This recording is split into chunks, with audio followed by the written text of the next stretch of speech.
कहाँ जा पाती, लेकिन मैं लंगड़ी हूँ। गुड़िया बेटी, क्या आपको भी बेर खाने हैं? हाँ मम्मा, मेरा दिल तो बहुत है, मगर मैं लंगड़ी हूँ। मेरी बेटी लंगड़ी है तो क्या हुआ, उसकी माँ तो स्वस्थ है। चलो आज मैं आपको बेरी के पेड़ पर ले जाती हूँ। आप भी जग्गू कुक्कू की तरह डाल पर बैठकर खूब बेर खाना। अब जल्दी चलो। फिर एक टोकरी में गुड़िया को बिठाकर मम्मा चिड़िया भी घर से बाहर चली जाती है। खट्टा मीठा बेर है, दिल कर रहा है इसकी गुठली भी खा जाऊं। नहीं जग्गू, गुठली नहीं खाना, बेर बहुत है, तुम बेर को ही खाओ। मैं तो कुछ बेर अपने घर भी लेकर जाऊंगा। कोको दोस्त, वो देखे आपकी मम्मा भी इसी तरफ आ रही है, शायद उन्हें भी खट्टे मीठे बेर खाने होंगे। फिर मम्मा चिड़िया गुड़िया के साथ पेड़ पर बैठ जाती है। गुड़िया तो कई महीनों के बाद घर से बाहर आई थी, वो बहुत खुश होती है। यहाँ कितना अच्छा लगता है, खुला आसमान, चारों तरफ पेड़ पौधे और ताजी ताजी हवा। लो गुड़िया बहन, ये बेर खाओ, ये और भी मजेदार है। ऐसे वो तीनों गुड़िया को बेर तोड़ तोड़ कर खिलाते हैं। दूर छिपी हुई बुरी चील उन पर नजर रखे हुई थी। अरे वाह, एक साथ चार चार शिकार है, किसी एक का खात्मा तो हो ही जाएगा, बड़ी तेज भूख लगी है। फिर वो बुरी चील धीरे धीरे बेरी के पेड़ तक पहुंच जाती है और एकदम से उन्हें घेर लेती। जग्गू और कुक्कू तो डर के मारे मम्मा चिड़िया के पीछे छुप जाते हैं। सब ऐसे ही खड़े रहो, अगर एक भी भागा तो कच्चा चबा जाऊंगी, बड़ी तेज भूख लगी है मुझे। नाना चील जी, हमें जाने दे, हमारी जान बख्श दे, छोटे बच्चों पर रहम करें। नाना चिड़िया, किसी एक को तो अपना शिकार बनाकर ही खाऊंगी।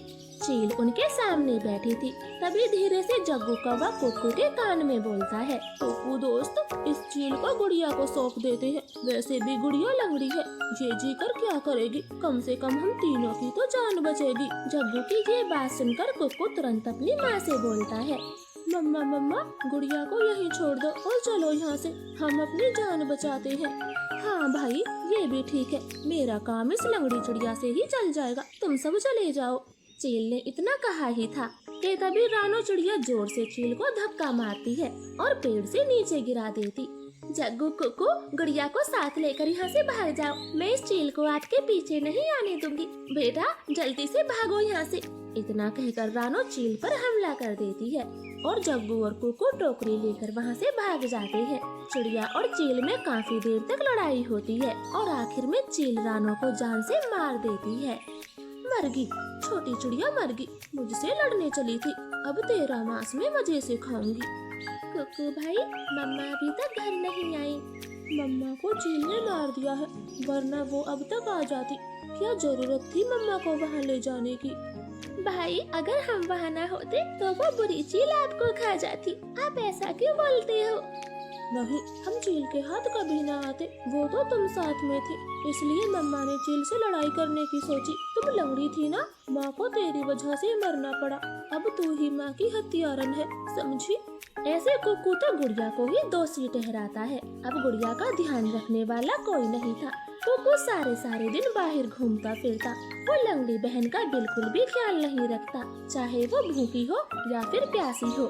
भाई, सुबह से रात हो गई है, आप मेरे लिए कुछ खाने को नहीं लाए? जंगल में भोजन की कमी हो गई है, अपना पेट भरना ही बड़ा मुश्किल है, ऐसे में तेरे लिए दाना कहाँ से लाता? ऐसा बोलकर कुक्कू तो सो जाता है। गुड़िया को पूरी रात नींद नहीं आती, क्योंकि वो तो कई दिनों से भूखी थी। मम्मा मम्मा, अगर आज आप जिंदा होती तो मेरा कितना ख्याल रखती, अब तो मुझे भी भूखा सोना पड़ता है। मैं